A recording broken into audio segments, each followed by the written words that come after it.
大家好，欢迎回到任我行天下。今天接着聊挪威。大家去挪威玩，主要是玩峡湾、赏极光、走步道、看无敌的自然风景。其实挪威的几个主要城市也挺有看头的，行程里可以加上看看城市建筑，感受一下历史，尝尝挪威美食，体验就完整了。挪威的大城市基本都在南部，相对暖和点、平一点的地方。按人口排，挪威最大的城市依次是奥斯陆、卑尔根、斯塔万格和特隆赫姆。北部地方很大，但都是冻土和山地，人很少。最大的城市是北极圈里的特罗姆瑟。咱们就从首都奥斯陆开始吧。奥斯陆是挪威政治经济文化中心，但其实也没有很大，整个都会区150多万人，占了整个挪威人口的30%。奥斯陆有一座很有名的歌剧院，外面看像一座漂浮的冰山。就算不去看歌剧，也可以到屋顶上走走，从上面可以看到港口和城市景色，拍照也不错。还有个必打卡的景点是维格兰雕塑公园，里面有200多座雕像，全都是挪威雕塑家维格兰的作品，风格非常特别，有点诡异，又发人深省，忍不住要多看几眼的那种。要说奥斯陆的建筑和古迹，值得看的一个是阿克斯胡斯城堡，还有一个是奥斯陆王宫。阿克斯胡斯城堡已经有700多年的历史了，最开始既是军事要塞，又是国王王后们的行宫。后来挪威和丹麦合并，这里就没有国王住了，成了个监狱。现在这里还有当年几位挪威国王的墓葬。奥斯陆王宫历史不长，不到200年。刚建没多久，挪威就被瑞典从丹麦手里抢过去了，所以这里名义上是王宫，其实人家瑞典国王平时住在斯德哥尔摩，就是来挪威的时候在这里住一下。王宫前的骑马铜像是瑞典及挪威国王卡尔14世。这个国王很有意思，本来和挪威没有1毛钱关系，是拿破仑手下的一员大将，纯法国人一枚。结果就愣是机缘巧合，被瑞典和挪威国王卡尔13世认了干儿子，然后继了位。结果干得还不错，现在瑞典和挪威都有他的雕像。喜欢博物馆的同学，奥斯陆有几个很不错的博物馆可以看看。能欣赏艺术的同学可以去看看蒙克美术馆和挪威国家美术馆，两个都有收藏挪威最著名的画家蒙克的作品。您可能对蒙克不熟，但一定看过这幅画《呐喊》。这幅画一共有4个版本，有2个在蒙克博物馆，一个在挪威国家美术馆，还有一个在私人手里。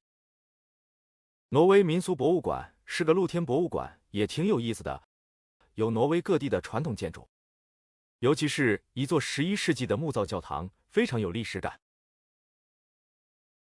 民俗博物馆旁边就是经典的维京海盗船博物馆，里面的奥斯伯格号海盗船保存很好，很值得一看。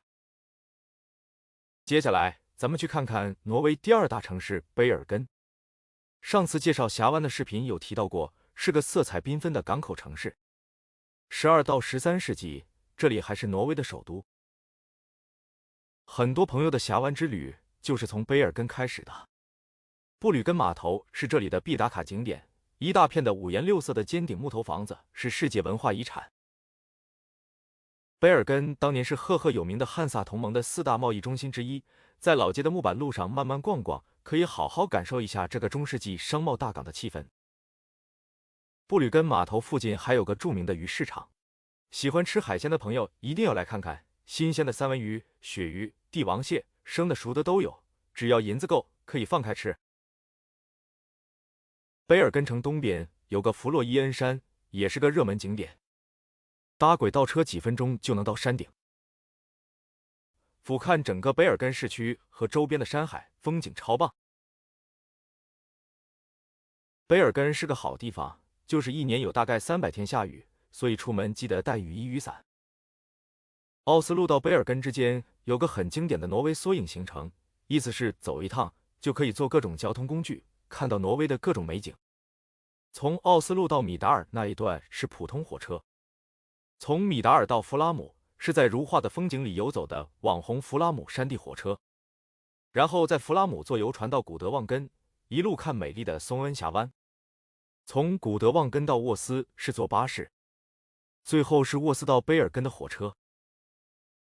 可以找旅游公司订套票，也可以自己分段买随意组合，1天或者2天走完，正反方向都行。时间紧的话，这样看挪威效率比较高。第3站斯塔万格，相对其实比较小众一点。不过因为很多人是从这里开始玩吕瑟峡湾和步道石徒步的，所以也可以顺便逛一下。斯塔万格的老城区保存得很好，有170多栋18世纪的白色小木屋，小巷宁静又美丽，号称挪威最美的小巷，是拍照和散步的好地方。这里有个挪威石油博物馆，听起来很冷门，其实挺有意思的，了解一下挪威是怎么靠石油翻身变土豪的故事。另外就是逛逛海鲜市场，尝尝当地美食。总之不用花太多时间，但也是个很温情浪漫的北欧城市。最后，咱们来看看挪威北方名城北极之门特罗姆瑟。